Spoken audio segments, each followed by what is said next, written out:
Ladies and gentlemen, I'd like to welcome you to the Q&A session, which takes place here to the topic, the end or the beginning, pros and cons and copyright.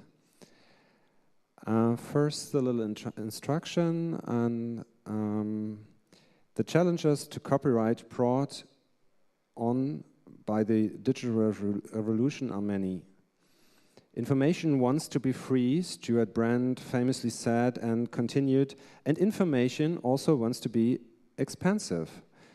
And the question we try to get some answer to are, is copyright protection for media even possible any longer? Is it the right thing? What happens to author and artists when no one has to pay for their work? And I'd like to talk and introduce to you Tracy Armstrong. She's the President and Chief Executive Officer of the Copyright Clearing Center.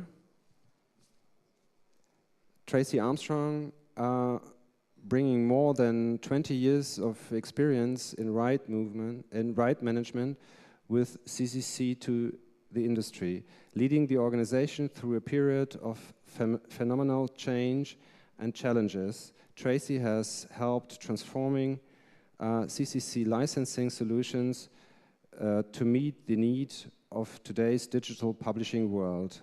Since joining CCC 2 decades ago, the company has grown from 40 employees and $10 million in annual revenue to more than 200 employees and $205 million revenue. And the first question I want to ask to Tracy is, could you please provide the audience some information on the history or the origin of the Copyright Clearing Center and its function in the US? Sure, thank you very much, Daniel. The Copyright Clearance Center was opened for business in 1978, so over 30 years ago now. And it was opened in January of that year when the Copyright Act of 1976 took effect in the United States. So this was a rewriting of legislation in the United States. And during the rewriting of this legislation, the Congress of the United States came to market leaders, publishers, authors, and users of copyrighted information and suggested that the market should form a solution, a marketplace in effect, where rights could be exchanged. And their creation and response to that suggestion was the Copyright Clearance Center. So that's really where its origins lie. Could you please explain your current position to the subject of copyright protection and the relevance for your professional activities? You could make a little statement for some minutes, as long as you take. Okay. I guess I'll comment on where Copyright Clearance Center and where licensing in general fits in terms of protecting copyright. I think when you think about the term copyright protection, you can have two responses to that right away. I think one instant response among many people would be thinking about encryption, locking information up to make sure that it's protected and that the authoritative copy finds its way to the appropriate user who is authenticated. That's one way that some people react to the term copyright protection. That is not the way that Copyright Clearance Center reacts to it. How we react is by producing licensing solutions which are open, opt-in, transparent systems, in many cases honor-based systems, where rights owners and users of copyrighted materials can come together voluntarily and exchange the information, metadata, and in some cases royalty fees appropriate to the use of that copyrighted information. And that is true in the academic market, in the corporate market, and also for private uses as well, so commercial and non-commercial uses. What's the difference, or what are the differences between the academic and the business market? Well, there are a lot of differences. The Copyright Clearance Center is headquartered in Massachusetts in the United States, and has been licensing US headquartered corporations and academic institutions now, as I mentioned, for now more than 3 decades. In the United States, there's a concept known as fair use, and that concept has 4 factors for determination whether or not the use is fair, and one of those factors is whether or not the use includes commercial gain for the user of the copyrighted material. So right off the bat, you can see that would be a big difference in an academic environment versus a corporate environment, where, you know, a typical for-profit corporation, of course, has a much higher likelihood of commercial gain, where an academic institution, almost all of them are nonprofit, although there are some for-profit, but the majority are nonprofit, would have a much lower chance. So that's one difference right away. We had a lot of discussions here at the conference about copyright, and there was a very strong statement from one of the panelists. He said, if you put something in the internet, it's gone. And it's gone in the sense of there is no really copyright anymore in the sphere of social media, and the whole internet is coming up. And since everybody has the possibility to upload nearly everything from everywhere to everywhere, and to share a lot of files, and services such as Pirate Bay that can be used worldwide, copyright cannot be really protected. That was his thesis. What, in your opinion, is the status quo of regulation, and your personal opinion to this problem? And it really is a problem for the whole media industry, as we heard here on the conference.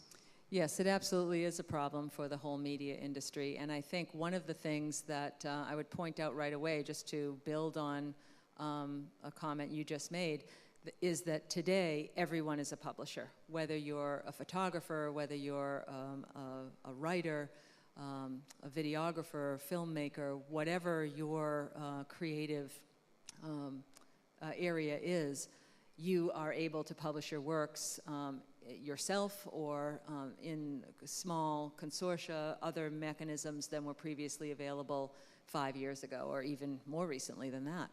So it is true that everyone can proliferate their creativity in different ways today.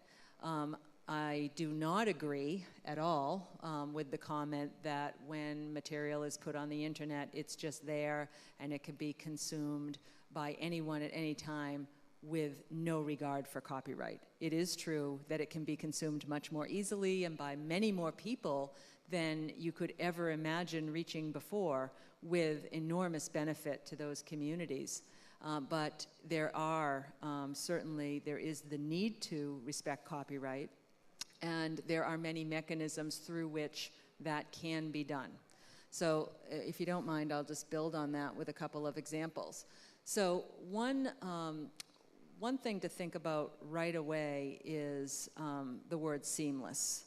When you are going about using content on the internet today, you're finding information.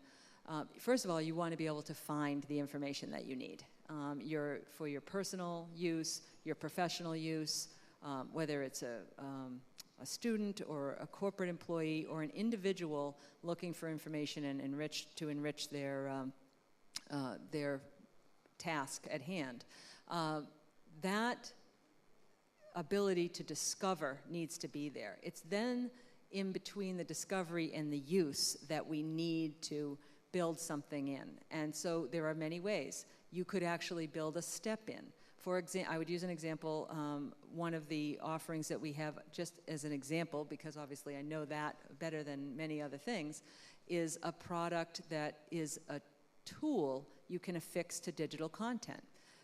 Copyright Clearance Center, also known as CCC, licenses predominantly text, But we also license millions of photographs and now moving images as well, video content. When you find a piece of content on the web, such as The Economist or the New York Times, when you see a link on that content for reprints or permissions, that link is a tool from Copyright Clearance Center, and users of the intellectual property are able to license on the spot. That's one example. Another example, not a Copyright Clearance Center example, for seamless sharing, and let's say peer-to-peer sharing, is possibly some sort of a fee that could be paid through the internet service provider. I have 3 children. They love music, I love music. And most of us who enjoy music today are downloading music from the internet. Hopefully most of us are respecting the copyright of the artists that are out there today. There are certainly legitimate ways to do that. One example of that is iTunes, and that's a transactional experience where on a case-by-case basis you're obtaining the music that you want, and you are respecting copyright when you do that. Another model is, this is just a hypothesis, but a monthly fee that you could pay to your internet service provider. Let's say that I paid this in my home, so my 3 children can get the music that they want from anywhere they want, not just one provider. And it's kind of an all-you-can-eat model. It's extremely seamless. I can tell you that my 11-year-old son, who's in a band, doesn't know very much about copyright, and I don't know if he ever will. I don't know if many 11-year-olds today ever will. And I don't know that it's reasonable to think we'll educate them to that level, but it is reasonable to expect them to compensate artists appropriately. And that helps our culture stay rich. It helps artists be compensated for the work that they need. And one more example is Creative Commons. Creative Commons is a fabulous example of seamless licensing. That's another tool that can be affixed to content, largely used for non-commercial uses. If you haven't heard of Creative Commons, I highly recommend checking it out. And you will see that this is an easy to use kind of opt-in licensing system.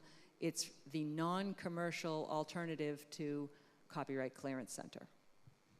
You developed a special application called Osmo for the Creative Commons.